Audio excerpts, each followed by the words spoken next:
Hello, my friend. Hello, hello. How are you? Oh, fabulous. Never been better. Amazing, amazing. Please introduce yourself to the people. We're season 2, first episode back, first episode recording, finally. After, I don't know, like 200 days or something it's been? Something crazy, yeah. Oh my goodness. Or maybe not even that. I've done the maths wrong. I've checked. It was like 100 and something days since the last one. Oh my It's been a goodness. while, Yeah. yeah. But please, introduce yourself. Oh, well, I guess we could start off with the name. I'm Christina. People know me as Christina Harrison, or formerly as Christina Middlebeak Harrison. I went to school with Sid and we were doing the classic old chapel singing together. But yeah, I'm studying at the moment, doing a bit of water polo when and where I can, making music, which is quite fun at the moment. And yeah, that's me really. So let's talk about more about the music that you make, because when we were in high school, you were in, I would say, the most successful band that St. Kitts has ever that's come out of St. Kitts. Yeah. So you haven't really heard of another one. No. Um, Not yet. Not yet. I mean, we can pray one day. But yeah, you haven't really heard, that was a big band. You did gigs outside of school and stuff. Yeah. And, the people in that band are now doing their own big things in music as well. Yeah. So talk a bit about that. Well, kind of leaving St. Kitts actually. It's funny that you say that about Hayes because a little while ago we actually got together again for a bit of a reunion tour of the 50ths. So that's something we used to do outside of school, was do 50th gigs together. So we came back together because someone stumbled across our YouTube channel and decided, oh, that's what we want. So we went back and did some golden oldies at their 50th and still catch up for the casual gig every now and again, but it's always the let's just wing it and see what happens type vibe. And then obviously all of us took our own paths with music. I've ended up in drum and bass, which I never ever imagined that, given my background, coming from high school singing in chapel and anything far from drum and bass really.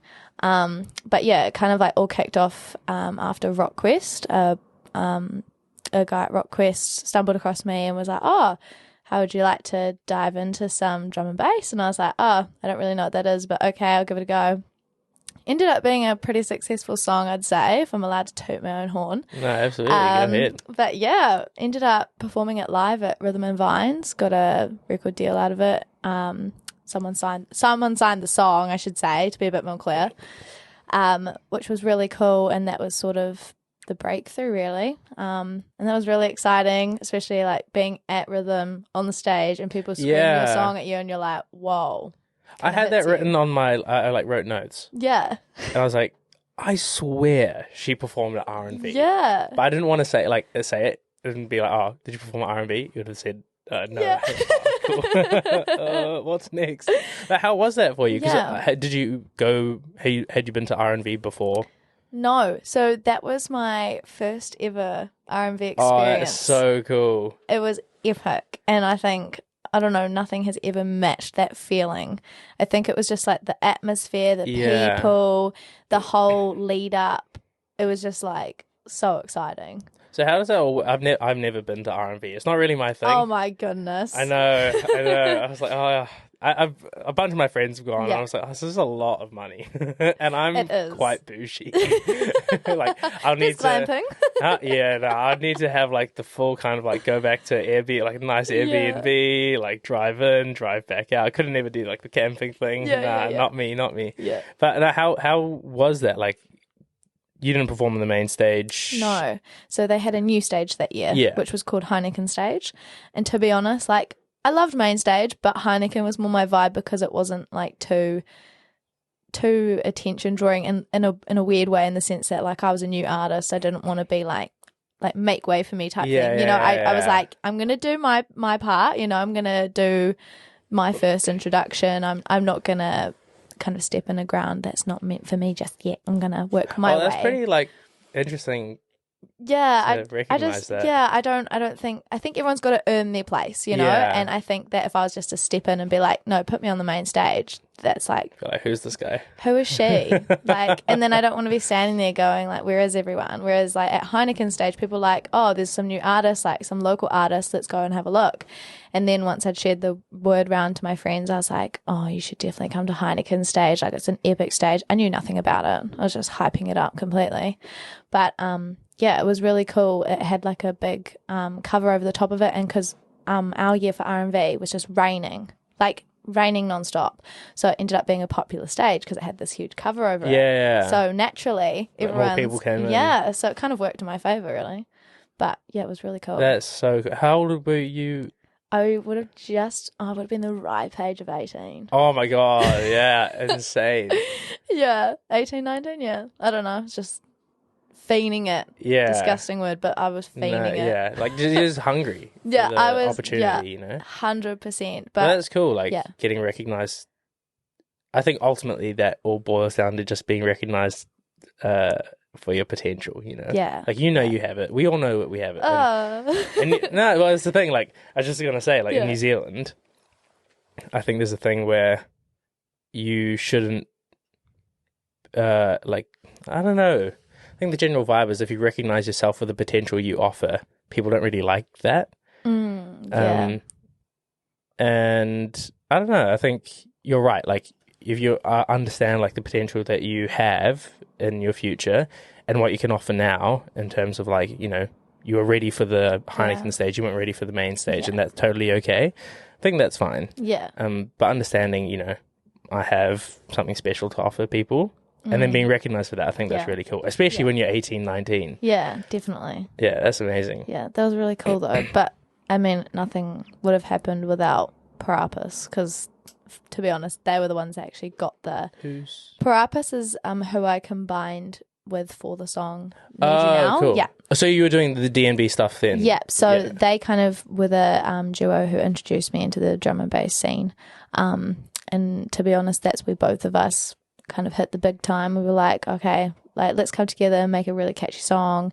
And then someone stumbled across their music and was like, oh well, how would you guys like to get Christina and we can actually perform the song live?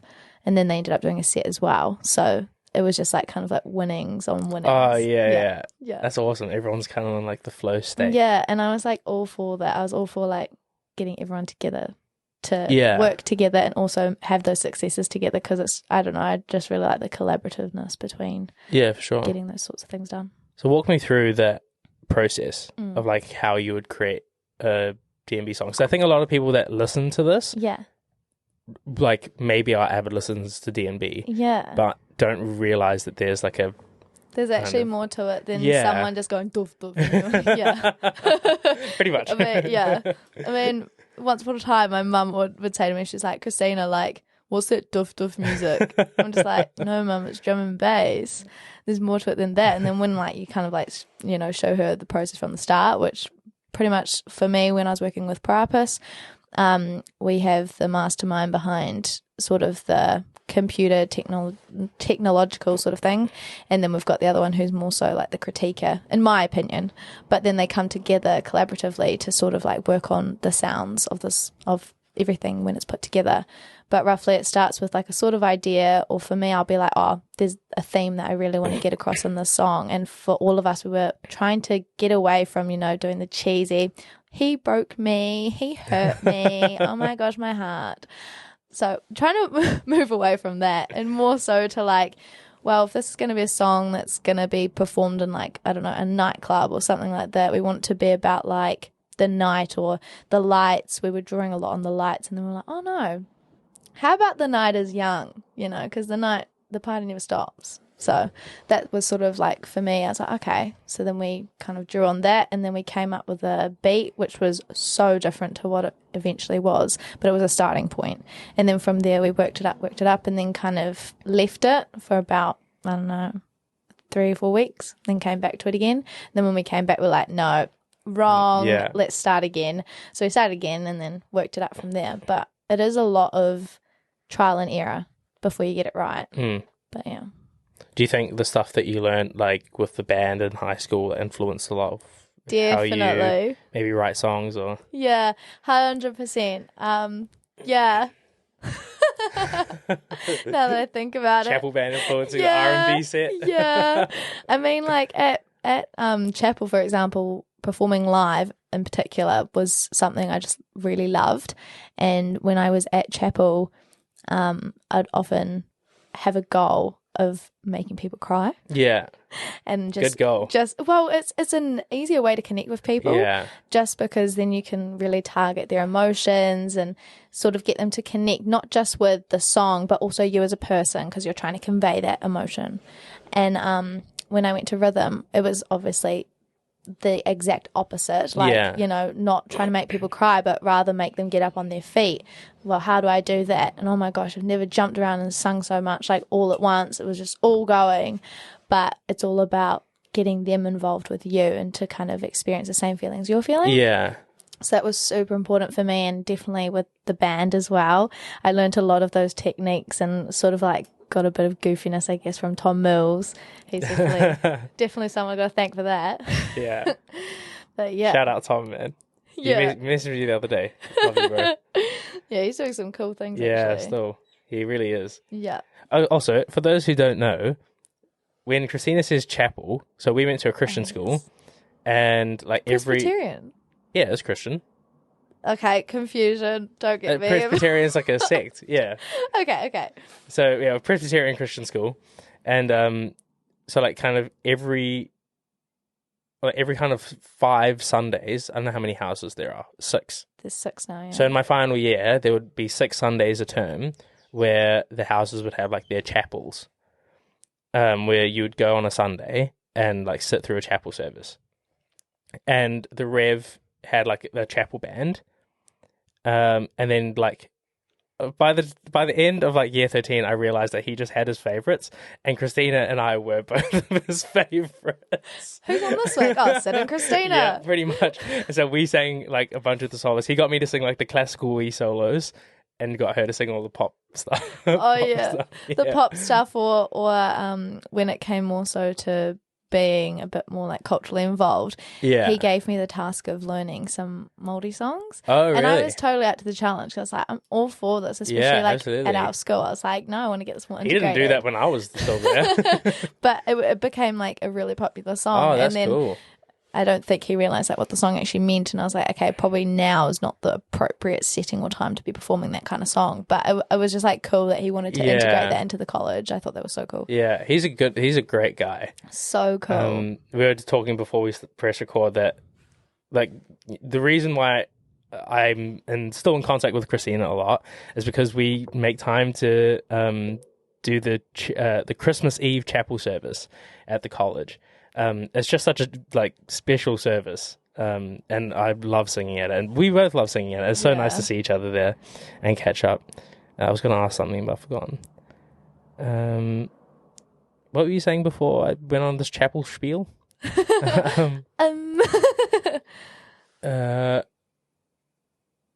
If all the stuff... Yeah, that's right.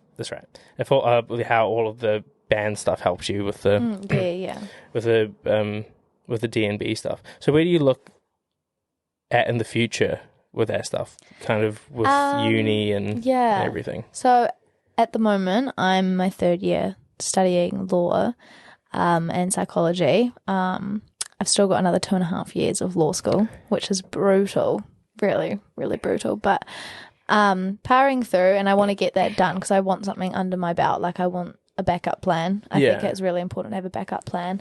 It's hard because sometimes I question whether or not I'm doing the right thing, because I love my music so much that I wish I probably made more time for it, or maybe had ventured into it earlier to see where it would have taken me. But I think that in the future I see myself possibly taking a break from anything to do with law and psychology and actually focusing on music. But it's also about when the opportunity will come, and I think that I'm a strong believer in your time will come. Yeah. But for now, it's focusing on working with local artists and then kind of building up from there. Like I've managed to reach someone in the Netherlands, which I thought was really buzzy. Cool. Yeah. Like that's on the other side of the world, and she was saying to me, oh no, like I'd love to do a collab with you, and I was like, oh epic, like that'd be so cool. Next thing I know, I've got someone in the UK hitting me up, and then on New Year's Eve I was rather intoxicated, I guess. Who isn't on those types of occasions? But yeah, I was like, oh my gosh, am I dreaming? And I had like a very renowned drum and bass artist message me, and I was like, nah, no, whatever. In the morning, I wake up, I'm like, oh. So recheck the DMs. Yeah, I was like, oh, it was legit. So it was like really surreal, and I think that that's a reminder for me that if I keep pushing, then hopefully things will fall into place. Yeah, I mean, like you say, you keep pushing, but it doesn't seem like you're trying to force anything. No, I just want it to be natural. Yeah. Do what you need to do, and everything will fall in place. Yeah, that's something that I'm actually learning, like now. Like, it doesn't necessarily come naturally to me. I'll be like, if I want something, then I'm just gonna go and get it. Yeah, but you can't really do that. You just gotta let it potter along. I think. I mean, we come from both such completely different, just like genres of music. Yeah.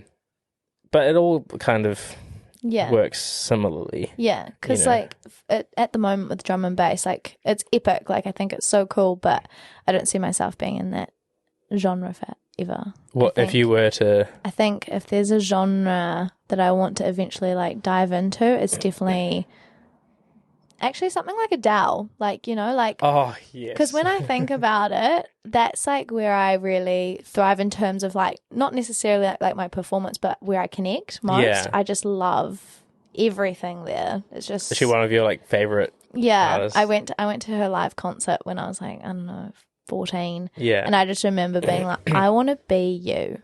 Like you were just amazing. Yeah, you know.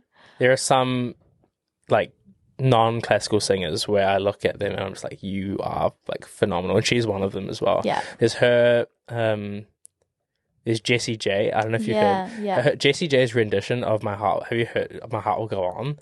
Oh my god. And it's not even just like the vocals, it's also the like stage presence. Yeah, and it's just like, wow, when those two things align, it's just amazing. That's a 10 out of 10. Like, yeah, I mean there's something that, you know, the drum and bass, and I guess hip hop is kind of like this as well, and it offers kind of people like an escape. You know, you go to the concert and you're kind of like jumping around, you're having a great time with your friends and stuff, and that definitely has its place. And what you were saying about, you know, chapel, your goal was to make somebody cry. Yeah. You know, it's kind of the same when you come to like a classical music concert or recital. It's quite like a reflective space, actually, for the performer and for the audience, and that has a space too, and I don't think people appreciate the space as much. Definitely. I don't know. Yeah, I think that it's not just like, you know, performing in that space, it's also creating the space for people to reflect, and I think that that's a really important point, because even then I think a lot of people don't acknowledge as well how they're feeling, because I just think that with everything that's happening in the world, a lot of things just go unnoticed or untalked about. They're sort of like, I don't know, they're just like kind of glanced over. But then I feel like with music, because it's so prominent in everyday life, like, I don't know, you'll walk down the road and you hear someone playing a song or, you know, something like that. But music has such a powerful way of getting across messages, and in a way it doesn't, like, in a way it will be noticed, you know? That's what I think's so cool about it. Yeah. I know, it's such a weird, like, we're in a space now where we're kind of like, I'm kind of moving towards like a semi-professional level with it. So now it's like work, and you have to treat it as such, but also understand that when you're in the performance space, you can't worry about, oh, no, I've got the next gig and I've got to make sure you learn the next piece and all this stuff. And I'm sure you'll find that too, like, you know, with all these collabs and stuff, you find like when you're in the performance space, you have to really, I mean, I don't know what it's like with the D&B side. Yeah, because with drum and bass at the moment, obviously I am only able to do it part-time because I'm still studying. Yeah. But on top of that, I'm also working. But then I sometimes have to be like, I love what I do in terms of music, and I love creating those spaces. But at some point, I have to earn a living. Yeah. And I know that, you know, it is a gift to sing. I'll accept that. But at the end of the day, I need to make a living, and I need to be able to support myself and the things I want to do in the future. And if I do want to do collabs, I'm going to have to make a living so that then I can get flights down to Christchurch, for example, and work with people in person, because that's how I prefer to work. And yeah, I think that now I've only just started to realize that in the past year, when I've come to, oh my gosh, I need to do promotional stuff. I need to get some advertisements out. I need to start getting some photos, like all those types of things. But it all costs money. So yeah, that kind of hit me recently, and someone hit me up for collabs, and I was like, why am I letting these big artists who get paid to do gigs, who get paid to like show up to things or do other promotional activities, they all get paid for that and I'm giving them free vocals? Yeah. That's not fair. So it was hard because I'm quite shy when it comes to asking for money. I don't like it. It's an awkward topic. Yeah. So I brought it up and I said, look, like, I have to consider this work. I do enjoy what I do, but I need to make money. So yeah. Yeah. It's so interesting that you bring it up, because I've recently had something similar. I got asked to do a concert and it wasn't paid. Yeah. And usually I would have been like totally all for it, you know, especially when you're first, second year, you're still like singing and stuff and just trying to figure it out. It's like a perfect place for you to air music, like understand more about the performance space, and it's really important to do. But now I'm at a space where I've got a bunch of other paid stuff, and that because I'm getting paid for this thing, it has to take precedence. Yeah. Not precedence, wrong word. Priority, that's the one. Priority over this concert was not being paid for, but I don't want to do that, because every time I go out and sing, doesn't matter, the audience still wants to hear something good. Definitely. But I wouldn't have been able to provide a service that was good enough, and I felt like bad to say no. It's really hard saying no. Especially when they're like, oh, but it's for a really good cause. I'm like, oh, that's great. I'm really sorry. I can recommend someone to you maybe. But it's such an awkward conversation, and I think that almost they make you feel bad. I don't know if I feel like it's like more mental than the email. Definitely. Yeah. But I felt like terrible, because I emailed back being like, you know, is just, if you could let me know if there's a fee involved. And she said no, but we're happy to, you know, provide something to say thank you. I was like, I'm so sorry. It's hard, because I don't think people realize, like, it may be free for us to physically sing, but in terms of like getting there, traveling, and because like I live in the WAP, so whenever I'm asked to like, oh, Christina, can you come and like jump in the studio for a recording session, like recently I was working with a duo, but their studio's right in the heart of the city. When I live in the WAPs, it's about an hour and a half commute to come into the city, and I'm not getting paid for that travel. And I was thinking to myself, I've just spent it feels a bit crazy at the moment. It feels ridiculous. And I'm thinking, how am I supposed to fund this? Like, am I doing this all for free and because I love it, or, you know, does cut come to chase somewhere? I think that's a lot of the you know, a lot of the issues. We do it because we love it. And a lot of the kind of, I don't know, I was like, maybe some of the guilt aspect comes from like, I don't want to seem like I'm all about this just for the money aspect. Like, I would do stuff for free if I could. Definitely. But I don't know, man. I just left my day job. I don't really have the facility for it anymore. That's the hard thing too, because obviously if you're not making money from music, you're like, well, I've got to make an income somewhere else. And that's what I did. So I got 3 jobs. I had 3 jobs. Wow. I was doing... You had or have? Well, I actually still have them. But I've cut back my hours to only 25 hours a week. That's still a lot, though. It is a lot. Last semester, I was doing 30 to 40 hours a week, which is quite a lot for a student who's also studying full-time. And you're doing 2 degrees. So it was a lot. And I was like, okay, I can't do this anymore. And that's when I started realising I can't just give people my vocals for free. Like, it's a gift that I'm willing to share, but also at a bit of a cost. You know? I mean, it's not. You're providing a service at the end of the day, especially now. You're at a level now where it is that. When you were a bit younger, maybe. When I was a bit younger, I was like, oh, okay, there's still some voice breaks. She's not quite there yet, so. Man, I'm 23, still some voice breaks now, for real. No, but like, for example, like the R&B thing. Yeah. If that opportunity came up and they're like, if they told you, oh, we're not going to pay you. Yeah, well, I'd expect them to pay at least for flights or accommodation and facilitate something like that. But it doesn't necessarily, for me, because obviously like I come from a Cook Island background, so for me it's more so about how they can not necessarily give money, but give me an experience that possibly money couldn't buy, you know? So if they were like, oh, Christine, we'd love you to come, what we're going to do instead is we're going to give you exposure. We're going to introduce you to this person. We're going to pay for your flights down. And it's all about, you know, okay, well, if you do something for me, I'll give you something back. Yeah. Kind of like, I like that way of working. Reciprocal arrangement. And, you know, you have to pick your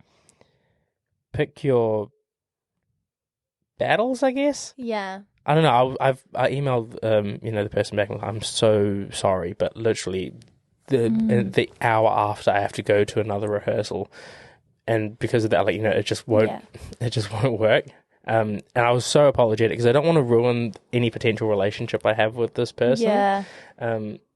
And I know if you frame an email the wrong way, or frame, you know, correspondence the wrong way, it can just kind of not go as well. Yeah, and then it's also word of mouth, so it's exactly. Oh, he said he couldn't do this for me, so I don't think he'll be able to do it for you. It's like, well, it's not the case. Yeah, it's definitely case-by-case basis. And also, like, I reckon for the both of us, there are definitely some people that we have. I've got a special list in my head of people that are like, I want you to do a concert, I won't pay you, and I'll, like, no matter where I am, I'll fly and do the concert for free. Yeah. Absolutely. Definitely. Yeah, definitely. I think that there's always going to be those people who, regardless of the situation, I'd go out of my way to do something for them because they always, well, actually, for example, the Rev, like, I could 100% do something for him for free because when I think about it, he actually encouraged me more than anything or anybody to actually sing. Well, like, look at, if you did the maths. Yeah. That is like hours of performance experience that a lot of people 100%. Don't have. Yeah. Just because he gave us like a platform. And I think when we were in high school, we were just like, oh, another Sunday, sing for the Rev, like chuck on the kilt then. And you really take it for granted. Yeah. I think I have, like, up until literally just now talking about it. Like, actually, that's a lot of performing. Yeah. And it was actually quite good because it allowed me to experiment too with what genres of music I wanted to do, because they'd give me one song, I'd be like, no.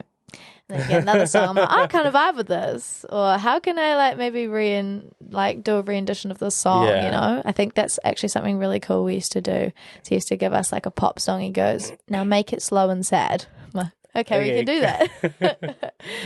He knows what he wants, eh? Yeah, definitely. Yeah. No, it's all very good. No, music's such an important thing, but we're in such a weird space with it at the moment. At least for me, because, you know, like I said, transferring into like semi-professional gigs in New Zealand, and then I go overseas, and then I'm back to being a student again. Yeah. But nah, it's strange. It's a weird time. But I love music. We all love music. Everyone loves music. I was talking to a friend at work on one of my final shifts, and he was telling me about this girl that he knows who doesn't know Michael Jackson. Oh my goodness. You're kidding, right? I know, right? What? Like, imagine like thinking about music. Yeah. And then not having Michael Jackson in the picture. Well, what year is she born? It doesn't matter. True, actually, true. That's a bit weird. Yeah. Oh, I don't know if I should say shit. Okay, yeah. That's odd. Yeah. I don't know. Just, I feel like there are definitely some people that you should, like, know. Yeah. 100%. I mean, like, actually, it sort of depends on the upbringing you've had as well.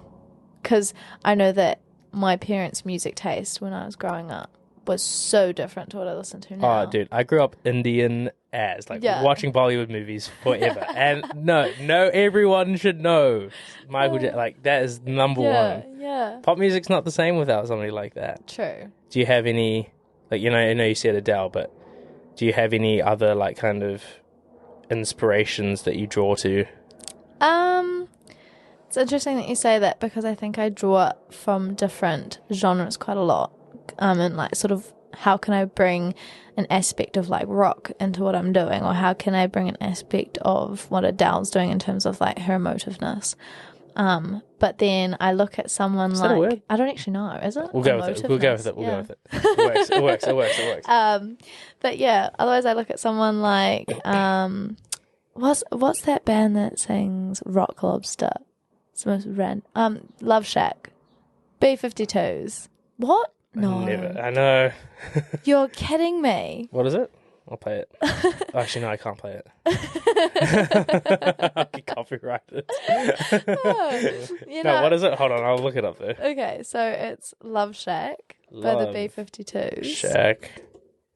B-52s. And the B-52s, like, they just do some really, like, quirky type of music.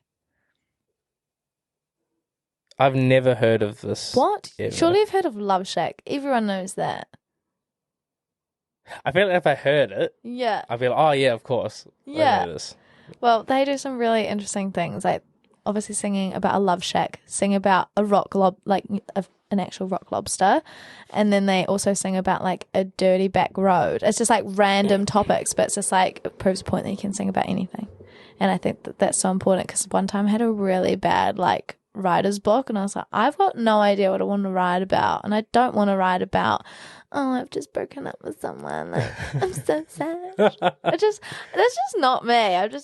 No. Really? No. I can't lie. That's me. Yeah. For real. But the thing is how easy is it to write a sad song, and how hard is it to write a happy song? That's true, actually. I'm just thinking about it because, like, I don't write the pieces that I sing, but it's true, like, conveying, I don't know if it's just easier for me, to convey, like, kind of heartbreak. Yeah. Than, like, kind of the happy thing. Because, like, other than Pharrell Williams' song Happy, name a happy song that was successful. I mean, I can only think of like 3 or 4. That's the thing. Like, I don't think people listen to these songs and then like go, "I'm so happy right now." You know what I mean? Whereas like sad songs, they're like, "Oh, I'm actually sad. This has made me sad." Yeah, exactly. I think the emotion's different. Yeah, definitely. It's just really hard to encapsulate happiness because I guess like for everyone like happiness is different because it will depend on the context. Whereas like with sadness, it will depend on the context, but it's an overall feeling where you're more than likely going to cry. Like, crying is heavily associated with being sad. Whereas like with being happy, it might be, I don't know, this feeling of excitement as well. I was just going to say, like, so you're happy and because of that you end up being excited. Like, the emotion manifests itself differently 100%. For everyone. I think that's why it's difficult. Yeah. I'm trying to think of like any songs that I've sung recently that's like a... Because I can imagine, especially in the genre you're involved in, it would actually be more so like passionate sort of lust, there's almost. Definitely some like... Yeah, there's definitely some of that. Like, passionate lust. There's definitely some of that. Yeah. And I literally got called out by my coach. Not really called out, but she was like, "Oh, you sing a lot of like sad breakup music." And I was like, "Oh, okay." Yeah. But I do have one piece. It's called "I'm As a Me," and for all those listening, like, usually like a lot of the classical people listen to it, listen to the podcast. And at the end of it, it's like a pretty like jolly song. Yeah. And it's not sad at all. It's like meant to be like a happy song. At the end, there's like a bunch of high notes. Right. But at the end of it, I don't think people go like, "Oh, I'm happy because the happy song's played." They're just like, "Holy shit, what a bunch of high notes!" Like this is like you said, exciting. Yeah. I think it's the same for like the D&B, or maybe like the D&B thing. Like, I think people go, "I'm happy." I'm just like, I'm vibing out. Yeah, definitely. Because it's weird because like even though "Need You Now" was such like a high note song, or like in the sense it was like quite upbeat, there was a lot of like sad undertones to it. Or like even my more recent releases, I will admit they were a little bit inspired by the breakup, but I tried to avoid directly addressing it and instead was like, why? Yeah. I think that I didn't really want to call him out because he didn't deserve to be called out. So I was like, no, I'm not going to do that. That's just mean. That's like bullying. So I was like, no, I'm going to make something positive out of it instead. And to be honest, it did, because the moment I moved back home, I like made like, I don't know, like 7 songs or something. Yeah. And I'd been home for maybe like tops of 24 hours. And I was like, no, I've got all these ideas brewing in my head. And it was sad that it came to that to give me my creative flow, but I just came up with all these ideas and it was just so good. It's so interesting that you say like you don't. It's sad because you know that created your creativity. Yeah. But like I was thinking about this the other day. Yeah. I've like recently gone through like a pretty massive breakup. Yeah. And I don't know, like. It happened a while ago, but it's still so big that it's like still affects me. Mood. But, yeah, you know, like relatable. It's important. Like, and to be fair, like if it didn't, then if it doesn't, then it's like something. Yeah. It's like better to have loved and to have lost than to have never loved at all. Yeah. Is that the saying? Yeah. Yeah. Agree. But I was I don't know. I was thinking, I was like, why am I just like not over this? Yeah. Yet, Yeah, you know, I was like, I'm sick of this. Like, Yeah. I don't want to be sad. Yeah. But then, like, another bit of me, like maybe 10% or whatever, is just like, I don't really. As much as I want to be over it, there's a bit of me that doesn't, because there's so much of that I bring into the singing, and like, 100%. I remember I was singing it down in Wellington for like a competition called Alexis, and I sang my first song. It's like an Italian song. It's like Break Up Central, bro. Oh. And I was just like, I don't know what, I just like completely like zoned into that space, you know? Yeah. And I don't know, I'm scared like, oh, what if I get over it? Yeah. And I can't find that space anymore. That space again, yeah, definitely. You know what I mean? It might be a little bit twisted to think about it like that, but it's like a legit feeling, I think. Yeah, 100%. I mean, isn't that the whole like toxic cycle, right? That's why we go back for more, because we just want to still be able to draw on that creative freedom. That's all. Joking. You, Not me. Not me either. Break my heart so I can make these old ladies cry. Oh my goodness. No, it's important. Like a lot of the reason why I created this podcast was because I didn't think that things that young people go through that are completely normal, breakups, you know, going out, things that happen when you go out, you know, just life, like mental health stuff, life in general, is like discussed enough. And like, you know, when you're talking about music. Yeah. Like I remember I was doing an interview for something, and the lady asked me, like the interview lady was like, oh, what is opera to you? I was like, wow. I have 30 seconds to answer this question, you know? And like, I gave her like the answer that I knew she wanted. You know? But like, oh my God, it's like so much more. Like you're telling so many different stories, and not only that, you're not only telling the stories that have been written down on the paper, but you're also telling your own story through that, in whatever way that it manifests. And even if it's a character completely different to you, there's something that you can always bring into that. 100%. And I'm sure it's the same with you can correct me if I'm wrong, but I would think, I don't know, I'm not a songwriter, but if you wrote a song maybe like a year ago, let's say pre-breakup, and then you sing that song a year after, post-breakup, the way that you sing that song is like completely different, right? Because you're a different 100%, person. Yeah. I think that was like the hardest thing, is I got asked to do a gig not long actually after the breakup, and one of the songs was actually like a song I was like, oh my gosh, this is your song. Well, not anymore. And then when it came to like performing it, I was like, I don't actually know like which space to draw on, because like the song just reminds me of you, which I hate that it does that sometimes, but then in another sense, I'm like, I love that it does that because then I can really connect to it.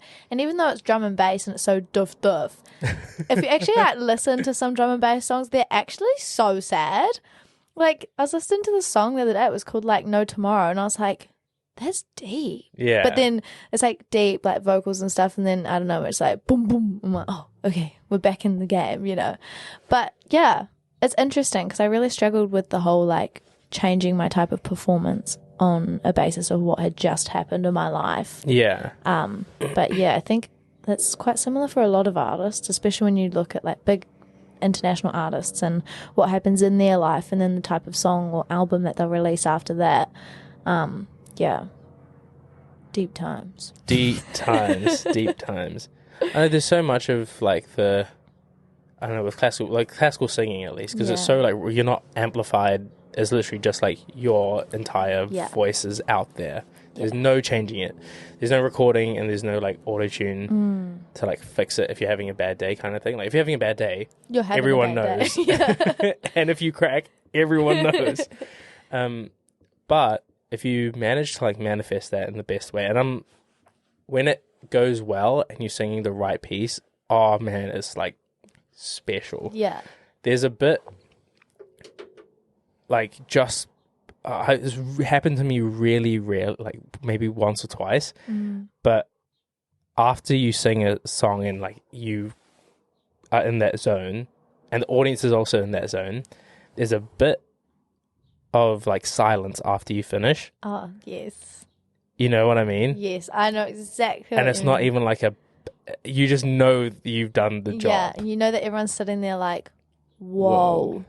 It's the whole like, I have to let it sink in that just happened. Yeah.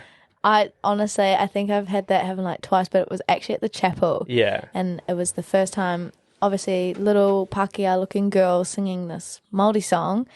And then I just will never forget, like, this group, this family sitting in front of me, just dead quiet. And the whole room was like, you'd hear like a pin drop. And I was like, did I do something wrong? Yeah. Like, because it never happened before. And it's that initial reaction. I'm just like, okay, I'm going to get off the stage now. I feel like I've done something wrong. But then it hit me that it was actually the whole, everyone's like in the zone and they've just absorbed what's just happened. And I was like, this is cool. It's stuff like that you chase for. Yeah, 100%. And it's also things, I don't know, like there have been so many times where I've like been thinking in my room, like, why am I doing this? Like, this is hard. Yeah. Like, this job is difficult. Like, only, like, the people that become, like, successful in terms of, like, what I deem success for myself in this business, like, that happens to, like, maybe 2% of people. Yeah. If not 1% of people. Oh, wow. So, like, why am I doing, I could just be, like, I could just be a lawyer. I could just be an accountant. Like, we can just make this, like... Let's just do the office jobs. Like, let's just do the 9 to 5. You'll get paid every 2 weeks. Yeah. Like, live a good life. All good. But then... you experience that. Yeah. And it's really... and it's like a drug. You, like, can't ever... so addicting. Yeah. And I think that after you have, like, your first experience of that, like, you're right, like, just chasing it. Because that's what I experienced when I came back to sitting with music again, and I was like, okay, what can I do? Like, what's my space that I want to fill? Or what's a space I can fill, sorry.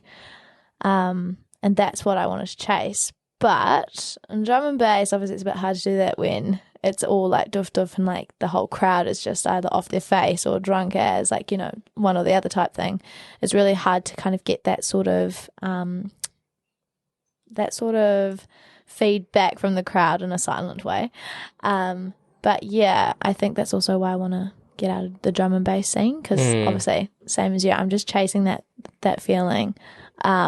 But yeah, it's almost about how and when, if things fall into place, who I meet. Yeah, it's a tricky thing to navigate. Life is tricky to navigate. Whoa, so profound. Inspirational. It's profound. How do you manage to deal with the other aspects of life outside of music and uni and work and stuff? It's hectic. It's chaotic. I mean, on a Monday, like I'm at uni from, I don't know, like 7 till 5. And you go all the way from the WAPs to... Oh, yeah. So I'm commuting at the moment from Clevedon into town because I was living in Tauranga for a year. And that didn't work out. So I moved home. And then moving home was fine. Like, obviously, like living at home is real chill because you got dinners and stuff all done for you because I love my parents and they help me. And then, it's just the commute is really terrible. So out in Clevedon, all the way into the CBD, and not only are you paying for petrol, but you're paying for parking. Yeah. You can either risk getting a fine and pay, I think it's like a $10 ticket, which actually works out to be cheaper than Where what it is. Where are you getting $10 tickets? It's like this... What's it called? It's like a chef school. I park there every now and again, and I got a ticket there like once or twice. And it was like $10. No, it's like right in the CBD. Like, is it Simon Street or Simon Street? I've never got that right. Simon Street, I think, yeah. Simon Street, yeah. Yeah. $10 tickets. Oh, the dream. So I was like, okay, maybe this is like a warning ticket, but yeah, I don't think it actually worked out to be a warning ticket in the end. No. I think it just continued. But I'm a good citizen, so I ended up getting Parkmate, and I pay for my parking. Oh my God. That's the one thing, like, they do not fuck around with parking in Auckland CBD, man. Yeah. But how is that affordable for students? Because student parking, which is supposedly like provided by the uni, is $25 a day during the week. But then on a weekend, it's $6. And I'm just like, what? And it's never full because obviously who can afford $25 the OGGB parking? Yeah. And it's just not realistic at all. Yeah. It frustrates me so much. But I mean, I remember someone saying, like, before I started, which was 2018? 2018 I started uni. Yeah. That OGGB parking was like cheap as. Yeah. It was like $13 a day or something. Oh, a dream. Yeah. And it was like you didn't have to like walk in the rain to get there kind of thing, like super great parking. But just the cost rise. I mean, like, if I could, I'd catch a bus, but there is none now where I live. No. I'd catch a train, but there's none where I live. So Clevedon's maybe like 20 minutes from here? Yeah, I'd say about 20 minutes from here. Yeah. And it takes me on the bus from the bus that I take is like 5 minutes down the road. Yeah. It takes me like an hour and a half to 2 hours. 2 hours, and like 2 hours was the worst bus. So like, God, from Clevedon, it's just like not worth it. Yeah, I think the nearest bus I'd have to go to Papakura, or for any sort of transportation, I have to go to Papakura. Like... Otherwise, the only other alternative I think is a taxi. But who wants to pay for a taxi? Yeah, it's like $1 million. Yeah, like there's no Ubers either, no Uber Eats, none of that. It feels bad. Just good for the wallet though. I can't lie. Yeah. It is good for the wallet, but it's also like when you weigh it up at the end of the day. I mean, I was spending I think $230 a week for rent in Ponsonby when I was living in Ponsonby. True. That was expensive, but I mean, I had a great landlord. But when you weigh that up, and also like I was paying for fuel. Ponsonby's a good place as well. Yeah, it was great. But I think at the end of the day, when I add everything up, because I only go to uni Monday, Tuesday, Wednesday, work Thursday, Friday, Saturday I'll do the odd nannying job. Yeah. Might go to uni on Sunday. When I weigh it all up, I'm like, okay, well, maybe I'm spending roughly about, I don't know, let's just say roughly about $100 on parking a week, which still works out to be cheaper than rent. I'm living at home for free because my parents are just angels. And then in terms of petrol, shout out to we get this farmer's card because we're at a rural address, which means we get discounts on petrol. So yes, but yeah, it ends up to work. It works out to be cheaper than renting in Auckland. Rent and like expenses and stuff like that. And I mean, it is an hour, but it's also an hour out of my day where I can, as cheesy as it is, it actually gives me an hour to just like wind down, reset, and yeah, there may be the odd road rage, but it's fine at the end of the day. Yeah, it is what it is. Yeah. I mean, some people probably have it harder than me, so. Yeah, for sure. Yeah. I mean, if rent was $50 cheap, I probably would have moved. Yeah, 100%, yeah. It's because like there's just so much stuff that happens for me in the city. Yeah. even with uni, just like the 2-hour bus there, and then like you're there all day, and then you would have like a rehearsal or something at night, so you would catch the bus again like 9:30 or 10. Yeah. Back home, it's like it's dodge as anyway. Exactly. I was like, it's just like not. I'm exhausted when I wake up the next day, and I have to do the same thing again. Yeah. But then rent is $230. That's crazy. Plus expenses. I was like, my mum's here. Yeah. Parents love me. Yeah. The food's great. Amazing, yeah. I'm good. I can Yeah. wake up a little bit earlier and go to sleep a little bit later. It's all good. Yeah, 100%. I'm totally fine with that. Yeah, 100%. Do you have any plans to move overseas? What's Not at this stage, but I really, really want to go to Italy at some point because we had a exchange student that came. So we were at St. Kitts. Fraser had my brother, just make that clear. He just made that clear, the one that looks like me. Actually, no, I look like him, I guess, because he's older than me. I think so. Yeah, I think that's the way it works. But yeah, he went to Italy on a exchange for rugby, and then he brought back an Italian with him, who was rather opinionated and didn't like lamb and didn't like any sort of like nice meat or anything. All he wanted was his pasta, and I'm not even kidding, like that's all he wanted. But yeah, I really want to go over to Italy and go back and visit them, visit the family, because I never got to meet his brother and his family, so I think that'd be cool. Oh, cool. So you could guys still in contact? Yeah, nice. We still keep in contact, which is really cool. His English is sort of deteriorated, but the hand gestures and the you get the idea. But yeah, no, I think that's cool. I really wanted to go to Greece. I've always wanted to go to Greece. I think it's just so cool looking. Oh yeah, I think on Instagram, like it looks great. Everyone's in Mykonos. Yeah. All the white houses look fine. Yeah. I don't know how great it is like outside of that though. Yeah, because I really wanted to go there for water polo because the women's team just went recently. But obviously my uni took priority this time around. Are you still playing water polo? Yeah, I'm still playing here and there, but after COVID, I took a big break from it. I think I lost the love for the sport a little bit. I just wasn't really vibing with the way it was being organised. And you're playing at a pretty high level, so I did. I did a Google stalk of you. Oh, you did a stalk of me? Yeah. I feel like I'm gloating about myself. No, go hard. It's your achievement. Oh still. my gosh. I played for New Zealand a couple of times. If you didn't hear that on the mic, she played for New Zealand, yeah? National. Yeah, that was cool. Yes, I represented, I think I was like 16 for the first one. We went to Australia just for, no, it wasn't really an international competition. It was more so just between Australia and New Zealand, but we represented the under 16 age group.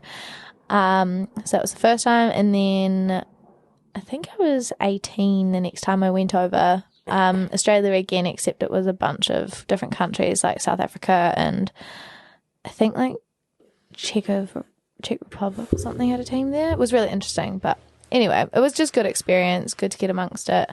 I also played club for senior women's for Marist and Mount Park, and now I'm at Seawolves, so I've moved around a little bit. But yeah, I was training ridiculous amounts, and I think that's why I lost the love. I was training like 6 a.m. till 8 a.m, so that was like swimming time, and then the same evening I'd go back to the pool and be there from anywhere between 7 p.m. till 9:30 p.m, and then by the time we've done your study and then made dinner and then gone to bed, it's like almost midnight. Yeah, so it just wasn't really fitting into my lifestyle. Not sustainable way. No, not at all. So yeah, just became a gym rat. Yeah, pretty much. Yeah, like I played hockey when I was in high school. Yeah. I think by the time we got to know each other like well, I wasn't playing as much because I was doing the singing thing. But I don't know, like I miss it so much, and I was like okay at it. I wasn't amazing. Yeah, I'd probably like if there's like bad, average, and good. I was at like maybe the bottom of the good. Yeah. Like good panel.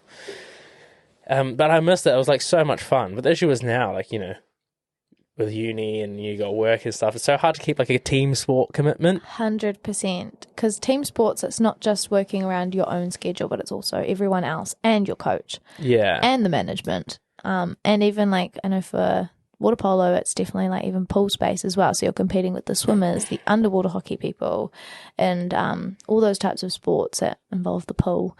And because we require a deep water pool, it's even more limited resources. Yeah, but I think that it was definitely the overtraining and even sometimes the people, I hate to say it, sometimes the people, that just kind of made me lose my love for the sport a little bit. But then when I was not playing for about a year and I was like still showing up to like the competitions just to see what was happening and stuff like that. And then that's sort of when I realized actually, no, I love being a part of this. But I am starting to realize that it's not something that I see myself doing forever. So therefore I need to prioritize my time towards music, getting my degree done, working, because obviously that needs to support what I'm doing. And then water polo can just be more so social, but still do it. Because I think I've had my run with it. I've played. I guess like for the training thing, you got the gym rat. I love gymming. I love it. It's just, I don't know. I did F45 for a little bit recently, actually. Oh, part of the cult, man. I joined the cult. It was short-lived. Yeah. I really enjoyed it. I did. But I prefer lifting weights. I don't know if I could do like the whole circuit like thing with the trainer, you know? It's like, fuck, stop telling me what to do, bro. Well, yeah, I think that like it was really good because I felt like I had to get out of bed in the mornings because I was paying $60 a week and that was ridiculous. But I made it work. Yeah. So I'd get up, go to the gym, go train with a group of people, and also they'd hold you accountable too, which was really cool. I liked that. How? So if you didn't show up, you get a text, "Where were you this morning?" Really? Yeah, and it's like, oh, you know who I am? Yeah. Okay, why are you watching me? But no, it was really cool. I really liked that part of it. But then over time, I just sort of lost my love for it a little bit. It wasn't necessarily to do with the circuits or anything, but I prefer having a personal trainer once a month, catch up with him, and he gives me a schedule to follow. And if I'm not meeting like certain weight levels at a certain time, then obviously I'm falling behind. So it's also focusing on that self-driving, like doing things for myself and also being self-aware of my training schedules. But more flexibility in that too. I'm at the City Fitness here at Botany. It's like a small gym, but I go at the same time. And I used to go with my friend James when he used to live around here. We used to go at like 5:30. We were on the 5:30 grind at the gym. And as much as I love that, I do not have the discipline for that anymore. Yeah. And now I go there like 11 o'clock, and I would have preferred to be like a little bit earlier now. But I'm like emotionally invested in the little group we've cultivated. Like, you know everyone, you know what I mean? Definitely. And also with the group that you have, I don't know if you have this at your gym, but there's something called like bro science. Yeah. Which is like not legit personal training at all, but enough for you to see results. Yeah. Oh, and it's great. Like, you know, everyone gives their little tidbits and little pieces of advice and stuff. And I've come like a long way. Like I was 97 kgs at the end of last year. I'm 86 now. Wow. Yeah, no, it was a photo of me. I look like the Michelin Man. It was insane. Yeah. Oh my goodness. That was similar to my brother. You probably actually haven't seen him since, but since high school? No, I haven't. He was 120 kilos. In high school? Leaving high school, 120 kilos, because he became a prop. Yeah. He was originally playing hooker position and moved to prop, so they wanted him to put on a bunch of weight. He was not happy being that weight because it was like a chore to eat. Yeah, and he's about my height as well. Yeah, he's not a tall boy. He's like quite short. Well, not short, average size. But yeah, he had no neck, looked like a thumb, could barely move. The poor boy, like, I'll never forget, he was playing prop one time, he gets past the boys running down the middle of the field and he's like, my legs, they're bleeding, because his thighs are just like getting that friction. I was like, you poor boy. So he lost all the weight and now he's like just under 85 kilos. Oh, nice. Yeah, and he lost that weight in about the space of like a whole lockdown, I think. Oh, yeah, easily. I think, like, your body just kind of will shed the weight off that. Yeah. He just ran. He was like Forrest Gump, and everyone's like, oh, where's Fraser? And they're like, oh, he's gone on like a 50K run. Jeez. It's like, oh. Do you run? You will never catch me running. Hate it, eh? I hate it. I get too bored. Yeah, that's like me. I just get too bored. I'm just like, what do people think about on these runs? Yeah. Like, they must be listening to podcasts. I talk about my friend. I talk about my friend Scott on here all the time. Yeah. Like, oh, this guy's like the sweetest dude ever. Yeah. But he's a nutcase. He gets up every morning and goes for like a minimum 5K, minimum like 7.5K as well. Like, it's insane how crazy this guy is. And he does it like it's a breeze. Yeah. Like, I struggle with a 5K at the best, like the best of times, right? Yeah. But this guy's like I just don't understand. It's just routine. My brain has to, I don't think I get tired. My brain just gets bored. Yeah. And then I'm just like, but then my brain's telling me I'm tired because I want to go do something else now instead of 100%. keep running. Yeah. This is terrible. Because I've tried to incorporate running more into my workout. So I've told myself, Christina, you have to get the cardio in. Yeah, 1.5 to 2.5 Ks before every gym session. And that's before I even start. But then it gets the heart racing. I'm like, yo, ready to go.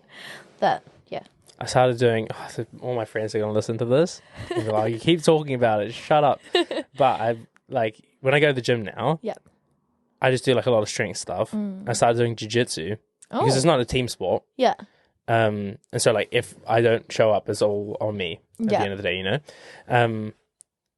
But I started doing that as like my cardio for the day.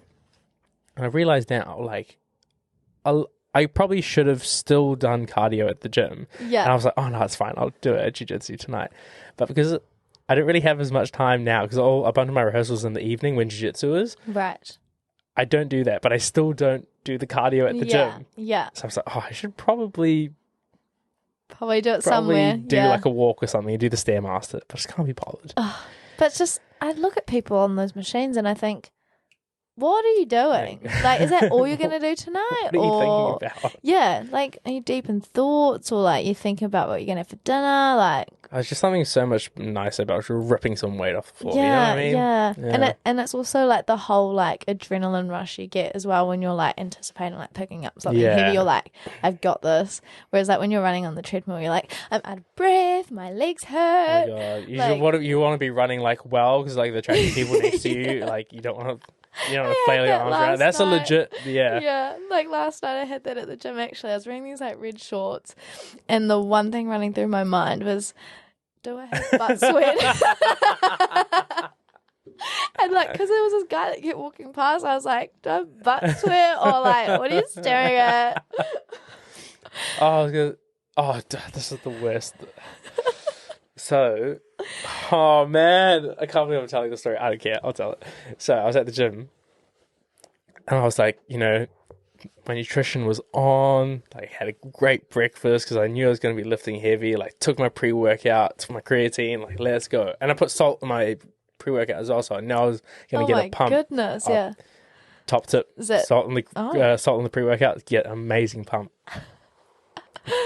So I did that. Go, and it's back day as well, so I know like that is my best day. So I'm going, man, like lifting the weights, going. I feel like, yes, we're ready to take the pump cover off. I take my hoodie off, and they're like, you know, all the like pretty girls are there, and I was like, yes, we're here today. My name is Sid. And then it's like the biggest dude I've ever seen. Walks into the gym. Yeah. Like already like walks in with a pump pretty much. And he's like jacked, like he's big, but like shredded. Man, I like see like him walk past and all the girls like give him the side eye. Yeah. I was like, oh fuck, put my hoodie back on.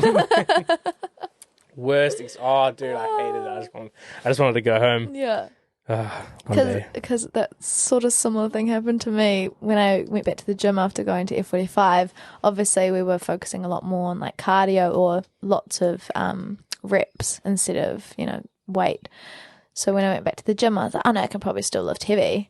And I tried to like lift up only the bar, and I was like, oh my gosh, like it's not just me, surely not. And this chick comes up next to me, and you know, like I looked like reasonably big because I don't consider myself to be that small. Like I'm quite a bulk girl. Anyway, she rocks up. She's like relatively like slim, And then she like starts like lifting like, I don't know, maybe like 80 kilos, like it was a breeze. And I was like, with what lift? Oh, just doing like some deadlifts. Yeah. But like I was like, oh, did I miss something? Like, and I felt so embarrassed because like obviously these guys are now going, oh, she must be just warming up. Like, you know, me, oh, she's just warming up. You know, you see those TikToks and it's like, oh, she's just warming up. And I was like, oh my gosh, I've lost all my strength. And I was so embarrassed that like I did not touch like the rack squat. Oh, the rack squats. What am I on the about? Rack squat. Yeah.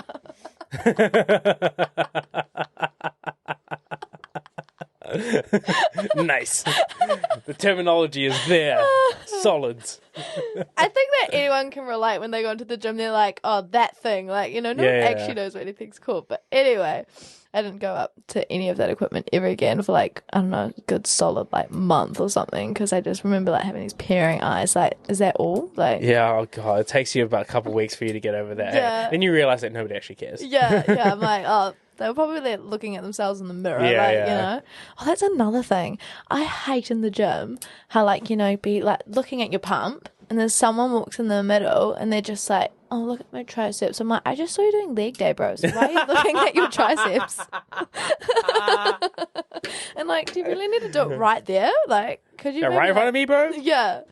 Oh, it's always like those awkward, like, I don't know, it's just those awkward interactions in the gym and you're just like, why now? Oh, okay. There's another thing. We might as well talk about it now. Whoever's watching this, yeah, and if you do this, I'm calling you out. Remember, I posted on my Instagram story about the couples that do like the PDA. Oh, yes, I did see that. I saw that. Bro, that day when I posted it, that couple got told off because a bunch of people saw my, like, including the gym manager, saw my story, and he was like, "I'll talk to them." Yeah. They stopped for a while. They stopped coming, and then they're like, "Oh, I saw them the other day." They stopped coming for like a couple of weeks. Yeah. They came back. I saw them the other day, and they were on the it was like the machine press, like the machine plate press. And there's like a seat like this, and then like where you put your feet, like where your feet are. Yeah. But she was sitting. Oh no! Stop. In the middle. No. I was like, how are you getting anything done, bro? Oh my gosh. And everyone was like looking like, oh, okay, mind you, you're at City Fitty, bro. Yeah, fair enough. Bottom line. Yeah, okay, fair enough. I mean, $7.50. $7.50 can't relate. Yeah. Can't relate. I went back to Flex and I was like, Flex Fitness is where it's at. I heard, yeah. Equipment's clean. I mean, you get like the odd person that comes in there and they like to think they're a bodybuilder, but I'm all for the, try hard type thing, but like there's time and place type thing. Yeah. But yeah, the equipment's clean and like everyone in there is kind of like mindful of others. We don't have anyone sitting on each other's laps. Bro, it's insane. And then you messaged me, it's like, what did you say? It's something about the squat rack. And I was like, it's always the squat rack, man. And then at the squat rack, we had someone, actually, that's the only place that anything ever really sort of happens, is like the squat rack will be happening and then a guy will say, oh, I better help her. And I'm just like, I don't think she actually needs your help, man. Like, you just want to get on in there. And I was listening. I actually love listening to the like boys chat happening at the racks anyway. So I was like listening and there's an older guy there and a younger guy. And this younger guy like dressed head to toe in Gymshark gear. And I'm like, oh, he's a gym bro. Yeah. Like, he's one of the gym bros. That guy obviously started like 3 weeks ago, but just bought the merch, Yeah, pretty much. But like he's not just like head to toe merch; it's even like on the toes merch. Like he's even got like the Gymshark socks. Like nice, gotta respect like it. The full like. I can't lie, I can't judge. Like there's a Nike just beside the like just close as the City Fitness, so I'm usually all decked out Nike stuff. But to be fair, I feel like Nike's more subtle gym bro gear.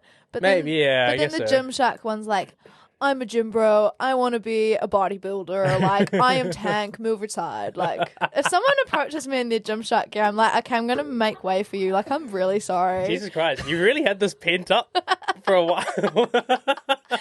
I think it's because I'm going to the gym tonight and I know he's going to be there. I hope he doesn't listen to this. I don't think he will. Oh, goodness. But, yeah, it's interesting because he automatically thinks that he'll be the saviour of the day and he'll walk up to the squat rack and be like, I'll help you. And it's the whole, like, he just gets a bit too close. She's like, no, if she wants your help, you know, she'll ask for it. Yeah. Like, that's like me. Like, when I was gymming at Flex down in the Mount, I'll never forget it. I was like, no, I'm going to go for a late night pump. Anyway, that was stupid because I decided to do bench. And, like, I'm not going to lie, I can actually lift pretty heavy on the bench. So I got a bit cocky.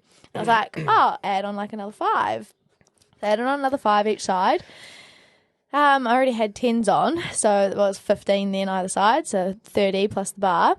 And then I go to lift it. I was like, oh, I got this. Anyway, fully drop it, get stuck under the bar. No. And I started panicking because the gym was empty. And I was like, oh my gosh, I actually cannot get up. Like, is this my story? Like, is this like, is this what I was destined for? Like, what? Come on. Failed bench press? No. No. So I sat there for about like 20 minutes until someone else decides they're going to come for a late night gym pump. And I'm like, oh, help, please. And like, that's, you know, that's the appropriate moment that anyone can stand over me, I guess, and pull up the bar. Yeah. But no, not the gym sharky. Oh, same thing happened with me as well. Like, there's this guy. He's like the loveliest dude ever. Yeah. I talk to him, but oh man, he's just like so jacked. Yeah. He's huge.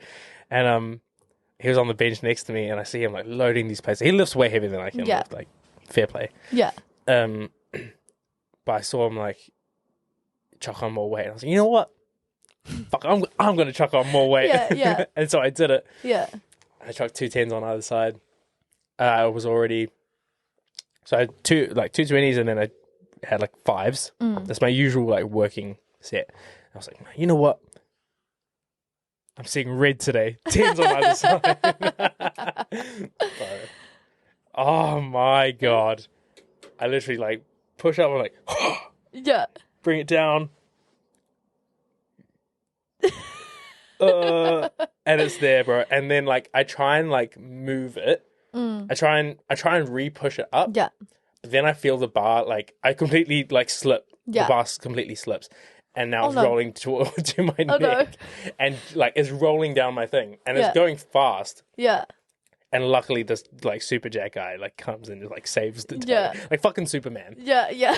And I'm just like, I'm trying my best here. Yeah. Save some for the rest of us. Yeah. Please. Yeah. Oh, dude, just like one of those never ego lift, man. That's what I learned from that day. But it's crazy though how like what other people are doing in the gym can influence what you do in the gym. 100%. And then you leave the gym and you're like, you're either really defeated by it or you're like super empowered by it. Oh yeah. I mean, I guess it kind of depends also with like who you have around at the gym. Like, there was one guy at the gym. He's like a nice dude. Yeah. But I don't know, it's a little bit misguided. He's like, I want to say like 35 or something, like 36. It's like means well, but you can tell like his only personality trait is going to the gym kind of thing. Yeah. Those ones. Yeah. It's like, bless you, but fuck it now. Yeah. Get off me, brother. Yeah. And the gym is not one. No, yeah, legit, bro. Like, it's all good. Yeah. Chill out. And so, you know, I was like, you know, feeling good about my workout, like had taken a bunch of time off because I was sick or like had singing stuff, and came back and, you know, feeling okay, like feeling good. And I got like a good pump on. I was like doing the whole mirror thing, you know how it is. Yeah. Oh, so you're one of the tricep checkers. No, because I actually, if I'm doing that, I'll like, you know, make sure that I'm out of everyone else's mirror space and I was not hitting legs. I need to make sure I'm hitting the body part I'm looking at. Never in a million. Maybe I am. I probably am. But no, anyway, I was doing the whole tricep check. And then he comes up to me and he's like, oh, bro, like, you know, you just need to like tape it down. I was like, sorry, what? I take off like my headphones. Like, sorry, bro, what did you say? He's like, yeah, man, like, you just like need to, you know, you're just like holding too much like excess body fat. I was like, thanks, bro. He was like, yeah, bro, like, do you compete? I was like, no, I don't compete. Yeah. And I think I'll give him the benefit of the doubt. I think he thought that I was bodybuilding, and I did like a bit too much of like a filthy bulk. Yeah.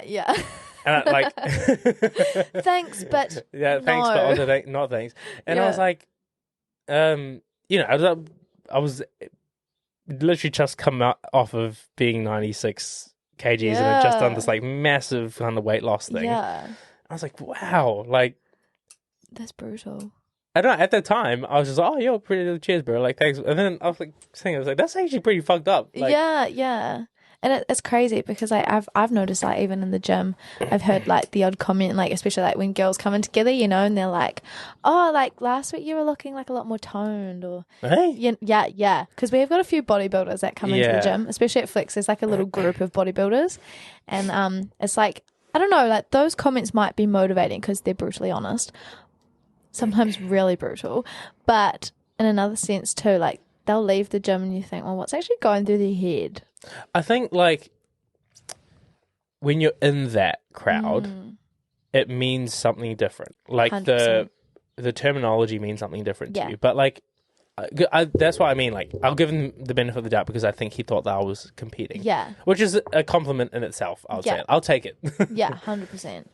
But like, you know, I always struggle with like body image stuff. I still do. Yeah, like it's 100%. You know, and I don't know. I was just like, oh, wow. Like, this guy, who obviously doesn't know what I used to look like, is commenting on me now. But in my head, I know the trajectory at which I've come. And it's like he's not recognizing that, and that bit fucked me up. Yeah. I was like, oh, wow. Like, this is weird. Like, it shouldn't matter. But also, how about just leave me alone? How about that? Yeah. Like, I'd love to be a friend and everything. Yeah. Like, I know I'm not perfect, but fuck it. Come on, guy. Yeah. Move aside. Yeah. Oh my gosh, that's so brutal. No, I don't think I've ever had anyone say... Actually, no, my mum's my best critic, actually. Oh, my mum thinks I'm getting too skinny. I'm like, just no. My mum's the opposite, because obviously you need to put on a little bit of weight to start, like, toning and stuff. Yeah. And that's what I did. But like, so TMI, I switched my contraception pills and I decided like I don't want to do that anymore. So I went on the Marina, which is like, for the girls who are listening, they will know the pain and the horror of having that done. It's just terrible. And even to this day, like I sort of regret getting it done. Most people will speak highly of it, but what is it? So the Marina is like an IUD, which is another like form of contraception. But for me, it was more so because the flow was just not agreeing with me and it was just bad. So I needed something to control that. So that's what I decided I'd give it a go. But in terms of like how it affected my gymming, I had no idea until I actually went to try hit the gym, because you got to give it like a month before you can start lifting again. So I waited, went back to the gym, and then couldn't lift heavy at all, and it really affected my body image because naturally, like, it gives you like a little bit of a lump in your stomach. Yeah. Because it's like obviously messing around with your ovaries and whatnot. So like too much information happening here. But I think it's important because I think it's like so overlooked. Like, people don't realize that these are things that like females have to go through, and then they come back to the gym and a guy might be like, oh, like, you know, what's happened to your stomach? Like, not as flat as what it used to be, or, you know, stuff like that. And my mum, obviously, because she's embedded in those old types of practices, like just like the contraception, or you just deal with it. Yeah. So when I had shared with her that that's what I had done, she's like, oh my gosh, like, I'm so much more understanding. But you want to tell some random Donnie at the gym, though. Yeah, exactly. Like, how am I going to tell some like gym sharky bro that this is what's going on? But yeah, like, I think that really like messed me up, especially when Mum started saying to me, oh, Christina, like, just watch what you're eating, like, in the most polite way. And she was being polite, but obviously I was starting to think, oh my gosh, am I like actually like getting big? But then I start seeing the results and little gym sharky boys standing in the corner, and I'm walking in like, yeah, what's good? Up, gym sharky boy is crazy. Oh, that's my guy, man. Jim Sharky Boy is my guy. Shout out Jim Sharky Boy, man. I mean, I've got to confess, I actually like gave in because I said to myself, I'd never buy Gymshark, just because I've heard really bad reviews about like the way they're made and stuff. Yeah. But then I gave in because I saw a pair of pink shorts and I was like, oh my gosh, I'm going to be that girl that walks into the gym with a bright pair of pink shorts on. So I bought a pair. Turns out they're see-through as. So me and Jim Sharky Boy can't be mates. Yeah, so there you go. That's all right. I think he wants to be mates though. Yeah, it's all right. Right aware and stuff's all good. But if anyone wants to give me any recommendations for honestly gym gear. So I bought some Gymshark joggers. And the legs are getting a little bit small. So I was like, might as well hide these for a little bit. Hide them until we get it sorted, you know? Yeah. But I bought them. I was like, they're nice. Oh, bro. Bought my first pair of Nike Tech fleece pants. Like, just, deleted my bank account on them. Oh, my goodness. They're so expensive. Yeah. But, the comfiest pair of pants I think I've ever worn. Oh, my They're goodness. so good. Don't tell me that. Now I'm going to ruin my student loan. Oh, dude. They're like 10 out of 10 recommend. Yeah. Oh, goodness. And I've got a friend that works there. And I told him I bought them. Yeah. He said, you should have let me know. Like, Discount. I'll suss you. Oh. I was like, oh, dude. Ideal. Yeah, so good. Because usually what I do is if I'm buying gym gear online, I'll do the typical welcome 15 code. Oh, classic, yeah. Classic. Let's go through all of the different... Off. Yeah, the so different good. brands. Or the welcome 15 or the new customer 15. Usually it's like the lucky 15 actually that tends to get me my discount. But, I mean, echt's all good. Or however they say it. Isn't it like Dutch? So it's like echt. Yeah. Oh my gosh, someone's probably like listening to this going, what is you talking? The first half, all the music people were just like, oh yeah, this is really like interesting. Yeah. Like, hearing the different genres, and now people are like, what is going It's on? the gym bros. Gym bros. Yeah, what pre-workout are you having tonight? Oh, yeah, I actually have my full stack if you want to. I'm not gonna lie, I've actually been jumping on the C4s lately, but I can only one of those ones, eh? I can only have quarter of a can though, because otherwise I like get all The itchy. Cans. Yeah, the cans. Don't do the Oh, cans. no. You're better than the cans. No, I'll show you. I'll show you some pre-workouts out of this. I'm on Rise. Rise, yeah. It's supposed to be inspirational as well. I don't know. It's Rise with a Y, so it's not inspiring. It's flashbacks. Yes. Do you take creatine? No. So I never used to take anything at all. But then like I was like, oh, I want to try. But what's this like, fuss about? And then I tried it and I was like, whoa. Well, the pre-workout? Yeah. Yeah. I was just buzzing. It was great. Yeah, it's awesome. Yeah, and then I started running my 1.5 to 2.5 Ks, and I was like, I'm not out of breath. I'm still going. Wow, no, you need to take one scoop of like a good pre-workout. You'll be like, yeah. Well, that actually happened before I went to F45 one morning. I was like, I'm a gym bro. I'm gonna have some pre-workout. Had a full scoop. Stupid, because obviously I'm like a bit smaller. Had a full scoop. Heart's racing. Yeah. And then I go to have a coffee later on. Obviously, I'm not thinking about it. And my hand's like shaking. Yeah. I get to uni, I'm trying to type on my computer, and obviously the lecturers in law school go like 1,000,000 miles an hour. And I'm just like finding myself whacking my laptop and I'm not actually writing words. And I was like, what is happening? So, yeah. Dude.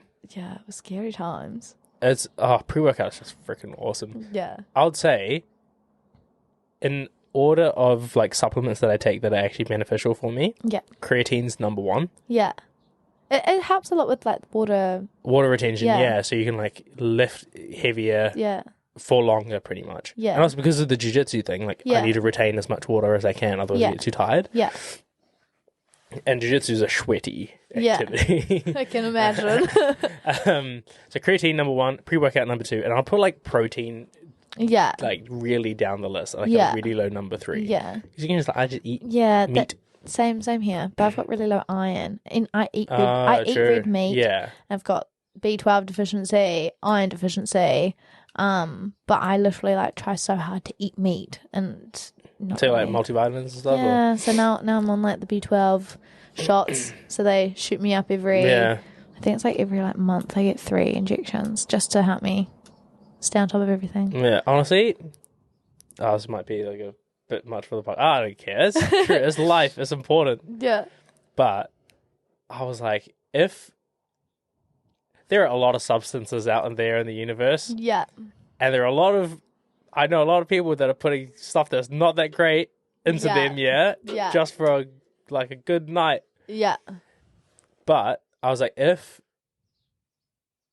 like certain anabolics didn't affect my voice, best believe. Yeah. Like, why not? Yeah. It's not like I'm competing in high-end sports. Yeah. But oh my god, like I see some physiques, like that can only be attained. I don't want to be like a massive bodybuilder, yeah. But oh my god, dude, like one bad gym session away from going on a trend cycle. yeah. Well, that's what I mean. Is like I think that some people like frown upon like the use of like steroids and stuff like that. Which yeah, but everything in moderation. Everything in moderation. I mean, I wouldn't do it. Like it does affect affect your voice and stuff. And that comes first. Yeah. Not my biceps, bro. Yeah. But nah, I don't know. We'll see. I think it does definitely get like a not great rap. Yeah. Because 100%. of like the sports thing. Yeah, 100%. Because like even when I was in high school, I was getting drug tested and stuff. Really? It was I didn't realize they did that. Yeah, they introduced it.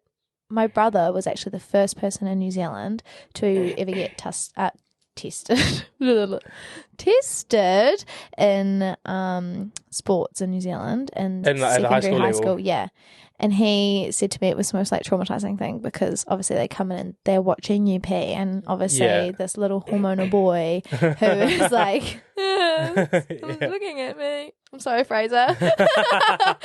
Fraser shared this in confidence with me, so now I'm sharing it in confidence with everyone else.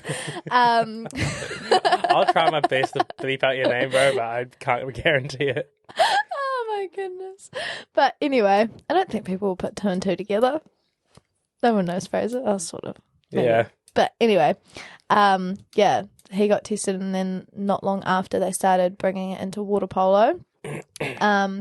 I luckily never actually had to like do anything, but they like pulled me aside and they just asked me questions, and then they did pull aside one of the other girls and were like, "Oh, we need you to do a pee test," and I know that the water polo girls are heavy partiers. Oh yeah. So would they pull you for that stuff as well? Yeah, so it's not even just like for steroid use or like what some people like to say medicinal use. But yeah, they'll pull you up on stuff like that too, which I actually think is good because it's addressing probably like for athletes at that age, they're addressing like possible unhealthy habits. Yeah. I think that that's important, especially when you look at maybe children who are coming into secondary school on scholarships and maybe they didn't have that great of an upbringing and they just think, oh, that's just normal, so I'll jump on that bus too. But yeah. I think there's also the other side of the coin as well. We won't talk about this for too much longer. We've been going for a while. Yeah. But so another aspect to it as well, I think, like doing these substances at that age, like so young in high school, a lot of these kids, especially like at your level, like a really high level in sports, and at your brother's level, I think he played first 15, didn't he? Yeah, he did. Yeah. So like, and first 15 is like they care so much about it, you know. And if you're such a high achiever in sports, if you end up playing, especially St. Ken's first 15, and like the pressure that's on you, I would say, is like quite a bit, and you end up self-medicating a lot, I think, to deal with that, which is like quite sad, especially for people that are only 18. You get tasked to treat like an adult, like as a professional sports person. Like, there's, I think, very little difference between a premier sports team and a premier college. Yeah, definitely. 100%. Than a kind of legit premier team. Yeah. You know? Yeah, there's also a lot of pressure surrounding that, which is why they sort of look for, you know, like if I want to be like big and bulk, and if I'm going to make a squad full of guys, say you've got like an 18-year-old who's competing against like 20 plus year olds, and obviously there is a difference in like the maturity of their body, but obviously they're like, well, what can I do to get as bulk as them in this little time to show I'm strong? And some people will obviously go down that route, which is unfortunate, but it's because they've got that pressure on them, maybe like family pressure, monetary pressure, and they feel like they have to meet them, those people who are older than them, and it's not necessarily the case. Obviously, as I say, way back at the start, you know, people's time will come, everything will fall into place, and it's sort of like the things you do subconsciously, or like, you know, you don't even notice that it's happening because it's just happening naturally, that allow for those things to eventually fall into place. No pressure. Good vibes only. Do you want to shout anything out promote anything before do you have like SoundCloud or Spotify? Yeah, I've got Spotify. Probably don't hit up the SoundCloud, She's got some horrific things on there, like Play Along, when I used to tell people like shouting want to get it on. Like, we're not doing that anymore. But yeah, hit up the Spotify, Christina Harrison, or you can hit up the socials, which is Christina Harrison, except the Harrison has a 1 for the I. If that makes sense. So CHRAST. I'll put it in the description. Yeah, Sid's got me. And yeah, keep an eye out for some new music coming out with Kate C, which is a Dutch artist and also possibly a higher ranked New Zealand artist who is probably as big as you can go in New Zealand. So I'm not going to disclose anything. Oh, lame. The Sidscussions exclusive. Not happening. But all good. Thank you so much for doing this. No worries. Really, really appreciate it. Right, team. Bye. See ya.